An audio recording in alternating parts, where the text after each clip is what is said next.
नमस्कार। मैं doctor Dheeraj Kumar Chandola, assistant professor political science department, Hemvati Nandan Bahuguna राजकीय स्नातकोत्तर महाविद्यालय खटीमा में उत्तराखंड से बात कर रहा हूँ। और आज का विषय है प्राकृतिक आपदा में खनन के प्रभाव। जैसा कि आप चित्र में देख रहे हैं पीपीटी के माध्यम से कि आप देख रहे हैं कि किस प्रकार नदियों के किनारे पर बड़ी बड़ी अर्थ मूवर्स मशीनें खनन कर रही हैं, जेसीबीज़ खनन कर रही हैं। इसके बारे में हम बात करेंगे। आपकी दूसरी स्लाइड में आपको दिख रहा होगा कि खनन का आशय है धरती को खोदकर खनिज और अन्य पदार्थों को निकालना। अर्थात प्रकृति के गोद में, पृथ्वी की गोद में बहुत सारे खनिज पदार्थ हैं जिनका आज से नहीं सदियों से मानव, जब से वो लालची हुआ है, जब से भौतिकवादी हुआ है, तब से उसने प्रकृति की गोद के संसाधनों को अपने हित में प्रयोग किया है। पहले केवल ये धातु तक सीमित था, अर्थात सोने, चांदी और हीरे के लिए खनन हुआ करता था। किंतु अब बहुत सारे, जब जैसे जैसे विज्ञान ने प्रगति की है वैसे वैसे नए नए धातुओं की खोज हुई है, जैसे प्लेटिनम, टाइटेनियम, इसके अलावा बालू, रेता जो विकास कार्य के लिए खर्च होते हैं, इस प्रकार के खनन होते हैं।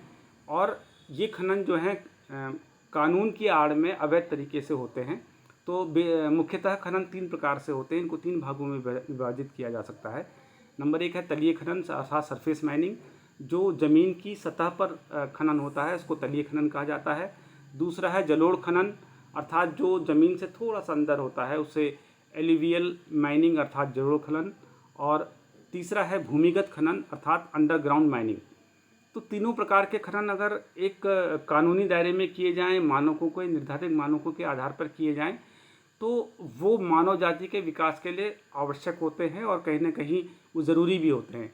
किंतु अगर इसका गैर कानूनी तरीके से अगर खनन किया जाता है तो वो मानव के लिए विकास कम और विनाश के ज़्यादा परिचायक होते हैं।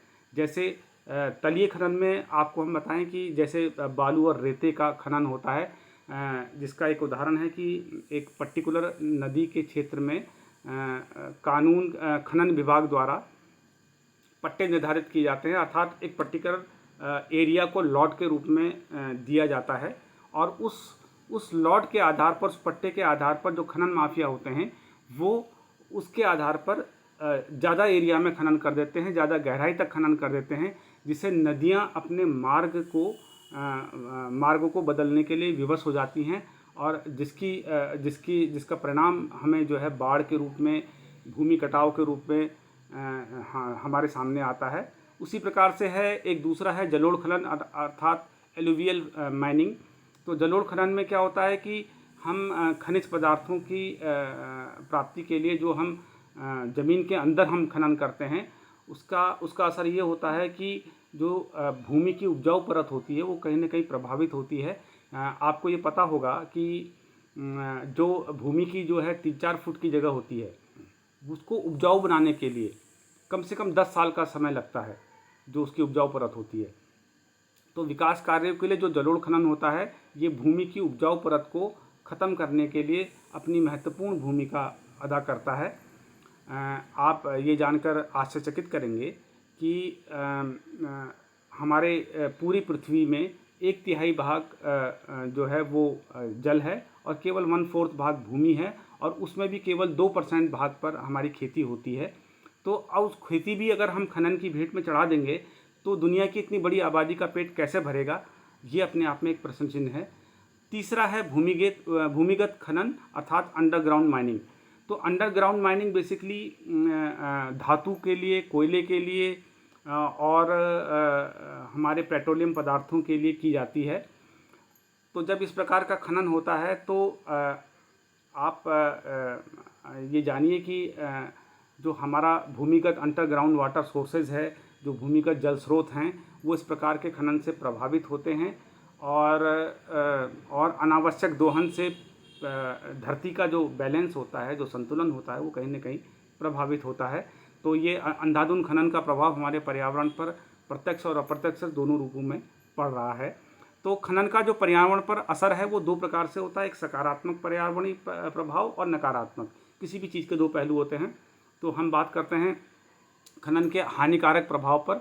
तो हानिकारक प्रभाव में भूमि का विनाश होता है, पृथ्वी का डिसबैलेंस होता है जिस पर हम रहते हैं, जिसकी ऊपरी परत पर पूरी प्रकृति निवास करती है। छोटे छोटे जो माइक्रो हमारे जीव जगत है, उनका इकोसिस्टम है, या हमारे जैसे धरती के सबसे बुद्धिमान प्राणी हों अथवा धरती के सबसे ताकतवर प्राणी हों, जैसे हाथी है, शेर हैं, जो एक इकोसिस्टम में प्रभावित होता है। दूसरा प्रदूषण होता है। प्रदूषण के रूप में धूल, मिट्टी, जिससे ब्रोंकाइटिस, श्वास संबंधी समस्याएं, आँखों में जलन और जो भी वातावरणीय जो प्रभाव पड़ता है, ये प्रदूषण के कारण होता है। और जैविक पर्यावरण जो इकोसिस्टम पर प्रभाव पड़ता है, ये खनन के हानिक प्रभाव में आता है।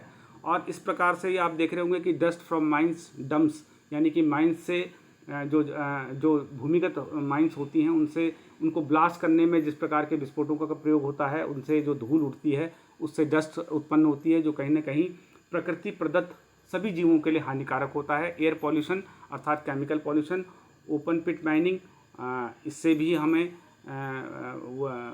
पर्यावरण का जो है प्रदूषण होता है। और एसिड वाटर पॉल्यूशन, ये आप सीसीटी इसमें पीपीटी में आप देख रहे हैं। सकारात्मक पर्यावरणीय प्रभाव में ये हमको बहुत सारे अच्छे वेतन वाली नौकरियां प्रदान करता है। माइनिंग में, चाहे वो कोल इंडिया माइनिंग है धनबाद में, बिहार में, वहाँ पर ये एक बहुत बड़ी इंडस्ट्री है। स्टील माइनिंग है, जहाँ से हमको स्टील के रूप में है अयस्क मिलता है। भारत अयस्क और अभ्रक का सबसे बड़ा उत्पादक देश है, जो बहुत सारे इलेक्ट्रॉनिक आइटम्स को बनाने में जिसका उपयोग किया जाता है। तो बहुत सारी संभावना भी पैदा करता है, बहुत सारी नौकरियां हमें प्रदान करता है। और इसके अलावा जो खदानों के पास जो रेस्क्यू टीमें होती हैं, वो बहुत अच्छी तरीके से प्रोफेशनली प्रशिक्षित होती हैं कि किसी भी प्रकार की भौगोलिक आपदाएं अगर आती हैं खनन में, माइंस में, आपने अक्सर समाचारों में सुना होगा कि बहुत सारे श्रमिक दब गए हैं, तो उनका रेस्क्यू कर दिया जाता है, जो ज़मीन के कई किलोमीटर अंदर होते हैं, लेकिन फिर भी उनका सफलतापूर्वक रेस्क्यू कर दिया जाता है। तो ये भूकंप आदि आपदाओं में इस प्रकार की टीमें जो है वो वास्तविक रूप में जो है वो कार्य करती हैं। और सरकार को ये बहुत ज़्यादा रेवेन्यू प्रदान करती हैं, इसमें कोई शक नहीं है।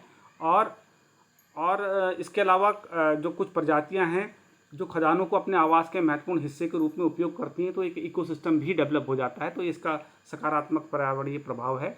और खनन के पर्यावरणीय प्रभाव को कम करने के जो तरीके हैं, उसमें जो वास्तविक इसके जो थंब रूल हैं, जो कानूनी तरीके हैं, उनका सही तरीके से सख्ती से जो है इसका उपयोग किया जाए, इसकी एक मॉनिटरिंग हो, जो सरकारों के द्वारा ना होकर अगर सुप्रीम कोर्ट के रिटायर्ड जजों की कमेटी के माध्यम से हों, तो वास्तव में हम सच्चाई के तरीके से हम खनन को रोक सकते हैं और खनन माफिया जैसे शब्दों को हमेशा के लिए डिलीट कर सकते हैं।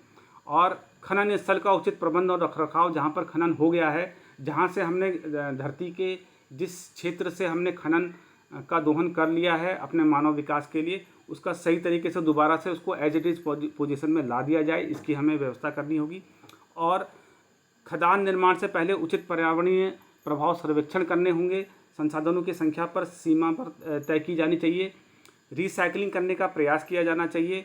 और खनन कार्य से निकलने वाले किसी भी रिसाव को प्रभावी ढंग से निष्प्रभावी किया जाना चाहिए कि खनन के बाद जो भी अर्थ मूवर्स और जो भी जेसीबी मशीन हैं जिन्होंने धरती की कोख को खोदा है, उसको दोबारा से रिसाइकिल किया जाए, उसको दोबारा से जो है उसमें पेड़ पौधे उगाए जाएं, वन उपजाए जाएं। तो ये हम नहीं करते हैं। हमने अपने मतलब की चीज़ें निकाली, उसका उपयोग किया, उसके बाद उसको छोड़ दिया, तो ये बड़ा दुर्भाग्यजनक है। इस प्रकार से ये बहुत सारी चीज़ें हैं, कुछ पॉइंट्स हैं। धन्यवाद।